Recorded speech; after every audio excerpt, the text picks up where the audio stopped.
جہاں تک ہے کہ یہ دیکھنا جائز ہے یا ناجائز ہے، تو بھائی جب ڈرامہ ہی کہہ دیا ہے تو میں کیسے اس کو مقدس اور جائز کہہ سکتا ہوں؟ احباب ذی وقار، ارطغرل غازی نام کی ایک ڈاکومنٹری ترکوں نے تیار کی ہے۔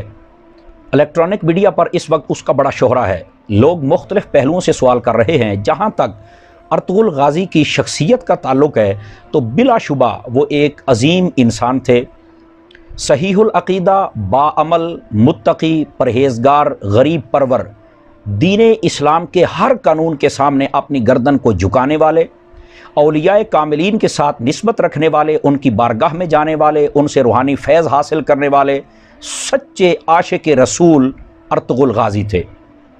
انہی کا ایک بیٹا عثمان ہے جس کے نام پر خلافت عثمانیہ کی بنیاد رکھی گئی۔ یہ اپنی حق بیانی، عدل و انصاف اور غریب پروری کی وجہ سے اتنا مقبول ہوئے کہ تقریباً 3 بر اعظموں میں ان کی حکومت پہنچ گئی۔ تقریباً 600 سال کے قریب انہوں نے حکومت کی۔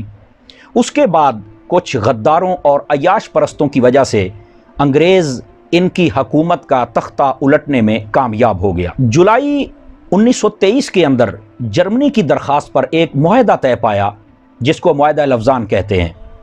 اس کے اندر ان کی مین شرط یہ تھی کہ ترکی کو سیکولر کر دیا جائے اور یہاں کی بندرگاہ کو فری کر دیا جائے، خلافت عثمانیہ کو ختم کر دیا جائے اور ان کے اثاثے منجمد کر دیے جائیں، سب کو قابو کر لیا جائے۔ اب یہ 100 سالہ معاہدہ طے پایا تھا کہ 100 سال کے بعد ترکی یہ سارے معاملات اپنے ہینڈ اوور کر لے گا۔ اب چونکہ 2023 کے اندر یہ معاہدہ ختم ہونے جا رہا ہے تو ترکیوں نے اس ڈاکومنٹری کو اس لیے تیار کیا تاکہ وہ اپنی قوم کو اپنے ماضی کے ساتھ جوڑ سکیں اور اپنا کھویا ہوا وقار حاصل کرنے کے لیے تیار کر سکیں۔ انہوں نے فرمایا کہ علم کے بہترین ذرائع یا وہ کتاب ہے یا وہ استاد ہے، تو بہتر تو یہی تھا کہ ہم کتاب پڑھتے یا اس کو کتابوں میں شائع کیا جاتا اور لوگوں کو کہا جاتا کہ اس کا مطالعہ کریں، پڑھیں اور اویئرنیس حاصل کریں۔ جہاں تک ہے کہ یہ دیکھنا جائز ہے یا ناجائز ہے، تو بھائی جب ڈرامہ ہی کہہ دیا ہے تو میں کیسے اس کو مقدس اور جائز کہہ سکتا ہوں؟ اور تعدیث نعمت کے لیے بتا رہا ہوں، الحمدللہ علی احسانہ، میں نے اس کا 30 سیکنڈ کا ایک کلپ بھی نہیں دیکھا ہے۔ یہ معلومات میرے ایک دوست انگلینڈ میں محمد شاہد صاحب، ان سے میں نے لی، ایک دوست ہمارے لاہور میں محمد عثمان، ان سے لی، اور اس کا جو پس منظر تھا میں نے آپ کو عرض کیا ہے۔ اور یہاں پر یہ بات بھی ضروری ہے کہ مسلمانوں کو چاہیے کہ وہ دعا کرتے رہیں تاکہ اللہ تعالیٰ عالم اسلام میں ان کو کھویا ہوا وقار واپس عطا فرمائے۔ ناظرین، یہ بات سچی ہے کہ ڈاکومنٹری اچھی ہو یا بری ہو، بہرحال لوگ اس سے سبق ضرور حاصل کرتے ہیں۔ اور پھر جو تاریخی ڈاکومنٹری ہوتی ہے 100% اس کو مووی کے اندر کنورٹ کر دیا جائے تو ایسا نہیں ہو سکتا ہے، اس کے اندر کچھ سکم اور کمزوریاں رہ جاتی ہیں۔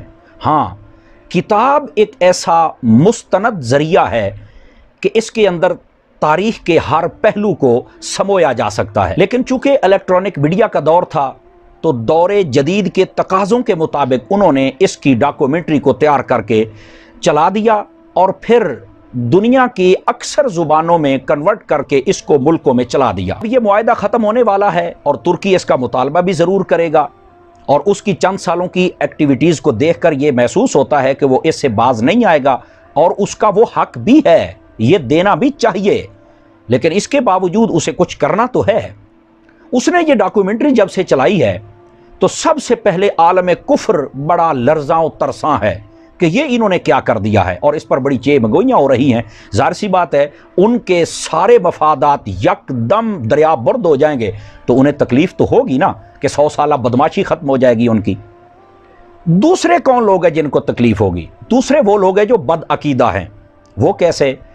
اس ڈاکومنٹری کو آپ دیکھیں تو بہت زیادہ نبی پاک صلی اللہ علیہ وسلم سے محبت کا اظہار کیا گیا، یہاں تک کہ جب نام آئے تو سینے پر ہاتھ رکھ کے محبت کا اظہار کرنا، درود و سلام پڑھنا، آقا علیہ السلام کے نام پر بہت ساری محافل کا اہتمام کرنا، جنازہ پڑھنا، جنازے کے بعد دعا کرنا، بزرگوں کے پاس جانا، ان کی بیعت کرنا، ان سے روحانی فیض حاصل کرنا، ان کی سرپرستی میں دین کا کام کرنا، عدل و انصاف قائم کرنا، صحابہ اور اہل بیت سے محبت قائم کرنا، مساجد کو بنانا، مدارس کو بنانا۔ تو ظاہر سی بات ہے یہ ساری چیزیں جب بد عقیدہ لوگ دیکھیں گے تو ان کے لیے تو موت کا مقام ہوگا کہ ہم تو لوگوں کو کچھ اور کہتے رہے، اور جب لوگ دیکھیں گے کہ 600-700 سال پرانی یہ داستان ہے تو ان لوگوں کو تو ظاہر سی بات ہے بہت تکلیف ہوگی کہ سچ کچھ اور ہے اور ہم نے دکھایا کچھ اور ہے۔ بہرحال لوگ یہ بھی سوال کر رہے ہیں کہ اس کا دیکھنا کیسا ہے۔ میں اس بارے میں علامہ مفتی محمد حسان عطاری صاحب جو کہ مدنی چینل پر بیٹھتے ہیں، ان کی خوبصورت تحریر کا ایک حصہ آپ کو عرض کرتا ہوں۔